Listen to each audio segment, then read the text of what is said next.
All right, so if you follow me on Instagram, you've probably noticed that I've been shooting a new bow over the last couple of months, and that is the 2023 PSE Levitate, and I've got to say I'm in love. I'll get to why I'm in love, but I'm in love. Now, I know there's been some reviews already out there on the Levitate, and it doesn't seem like there's not much new on it, but there actually are some new upgrades, including a new cam, which is actually not new. It's something that they had before, I should say maybe old, that they brought back because it was that good. But it does have the new EC2 shim system, which makes tuning and adjusting cam lane a breeze. It also has the wider limb pockets on it, so it is added stability. And the EC cam, which is the EC2, is essentially a wider footprint to accommodate for the limbs on the EC platform. Specs overall are not really changed. It's 32¼ on axle to axle, which I absolutely love. 32 inches from an ATA length, brace height 6 1/8, so a lot more than what I was shooting with the Omen. And in terms of speed, it's still got some really respectable speeds.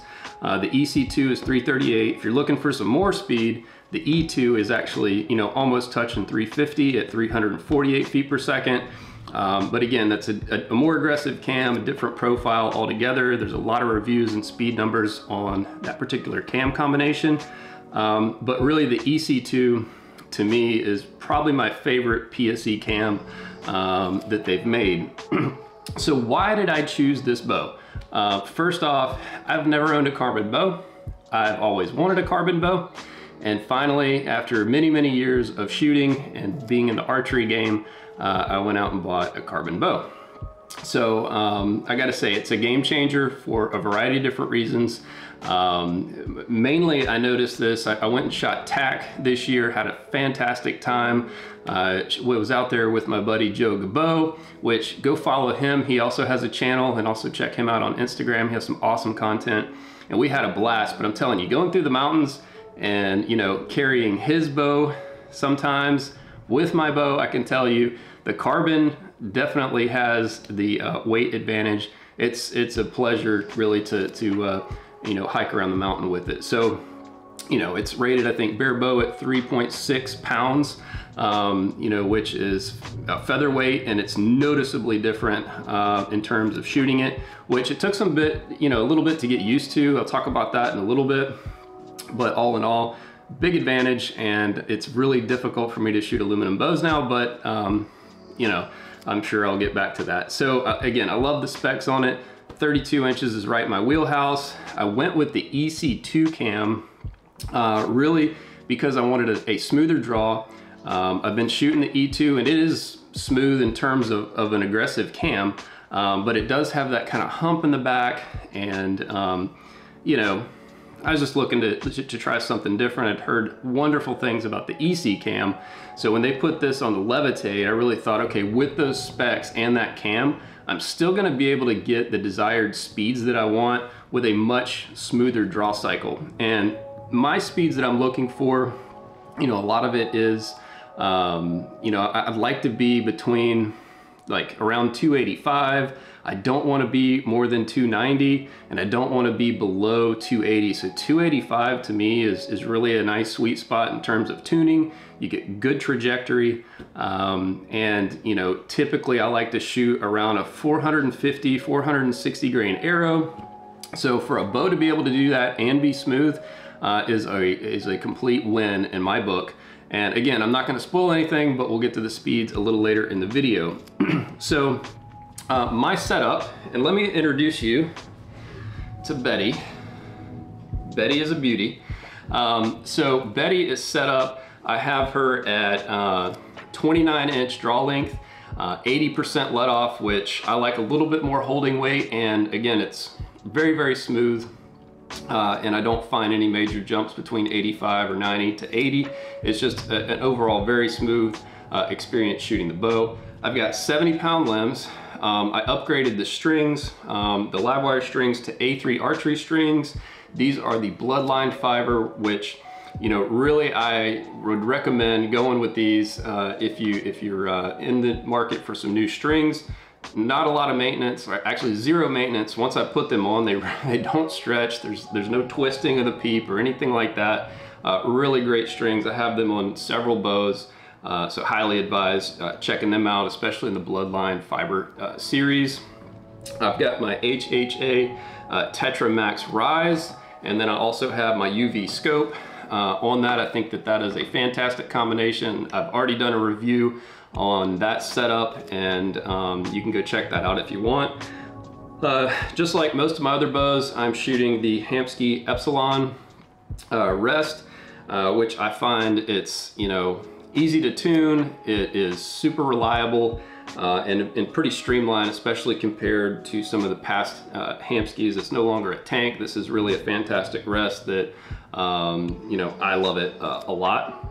I've also got the Hamskea Raptor Peep in it, which, you know, I love the sight picture on it. You know, again, I know that's kind of personal preference, but that's kind of what I've tried, and I've started to really like it. As far as the stabilizers, I went with Cutter and the micro, you know, they have the micro diameter stabilizers. I have really fallen in love with Cutters. The balance that I get out of them, the stiffness, the weight, especially compared to some of the other stabilizers that I've tried, are, to me, you get more of the weight in the back. All this, you know, your V-bar and, you know, quick disconnect and all that is just a little bit lighter. They're true to length. So really, you know, fantastic, you know, stabilizers.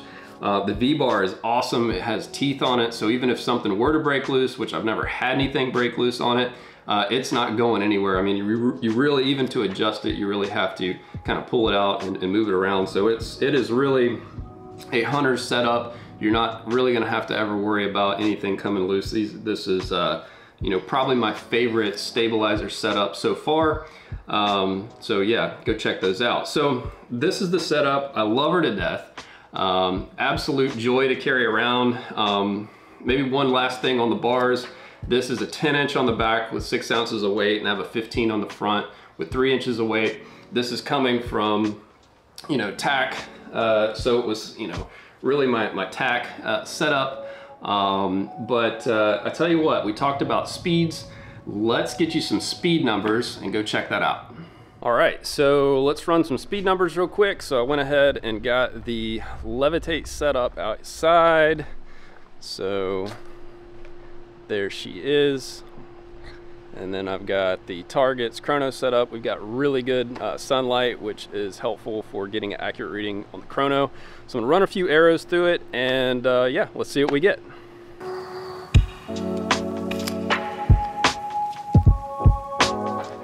Not bad speeds, right? So again, what you just saw in terms of testing the speeds out, that is a 450 grain arrow. The draw length is at 29 inches. The let off is at 80%. Now the bow is rated at 70 pounds. And actually when I was setting this bow up and tuning the bow, it tuned with that particular arrow, which this could be different for you, but I found that at 68 pounds is where I was getting the best arrow flight. So I left it at 68 pounds, curious what kind of speeds I would get out of that. I actually did not expect them to be as fast as they were, particularly on that cam, but I think, you know, a combination of the specs of the bow, you know, the strings that I have on there, I was able to get out some really nice performance, and quite surprised, which puts it really much right at its rated speed. If you were just to go on and do a calculator, most bow companies state a speed and they don't perform at that speed, but with that setup, if you calculate it, I think you're pretty close, if I'm not wrong, if not right on or a little better. So again, really pleased with that. I get to shoot, you know, 68 pounds, which is absolutely nothing, especially with that cam. I get great speeds and a mid-weight arrow at 450 grains, which is good enough for pretty much anything in North America that you want to throw at it. So a little bit on my thoughts and kind of experience with the bow. Again, this is my first carbon bow. I've owned aluminum bows for decades. I just really never sprung for a carbon bow. So the weight would be the first thing if you're moving from you know, aluminum to a carbon bow, particularly this carbon bow, because again, it's real, true carbon. There's no aluminum inside wrapped in carbon. It is 3.6 pounds, which is what it's stated at, and you definitely can you know, feel a difference. So if you're used to a really heavy bow, which I've always loved a heavy bow, it's a steady bow. So at first, getting, you know, the weight on the stabilizers in the right place really is key. Once I got that figured out, it's a dream to shoot. It points where I want it to go to and all that. So I couldn't ask for anything, you know, better. The draw cycle, so, you know, I was coming from the Omen with the E2 on it, which I still think is a very smooth cam, given that it's an aggressive cam. Now, going to this bow, I almost had to pull out my draw weight scale multiple times to make sure I was not shooting lower weight. I mean, at 68 pounds, this feels like 60 pounds. So, you know, the cam on it is, again, I love it to death. That'll be a hard one to pry from my hands. Also, I mean, I think if you were looking to, you know, shoot a heavier poundage bow, like say 80-pound bow, this cam would be the cam I would choose because, again, it's very smooth. It still performs very good. The draw cycle is very, you know, kind of linear. You know, there's no humps in the back or the middle or anything like that. It is a fantastic cam. So, you know, if you're gonna build up an 80-pound bow, this is the cam. Like I said, that's the cam to do it. In terms of, you know, hold, again, once you have the weights in the right places, so I had to end up going with a little longer bar than I'm used to, and I ended up, I think, going with 1 more ounce of weight on the front and maybe, I think, 2 more on the back bar. But once I got that all kind of where I wanted it, really shoots fantastic. Again, anywhere I point it, that's where it's gonna go. And that's kind of what you want, right? So, you know, again, I shot this thing at TAC. It was a pleasure to carry around all over the mountain. So, you know, there were points when, you know, I had Joe's bow and I had my bow, and while he was, you know, maybe filming or something like that.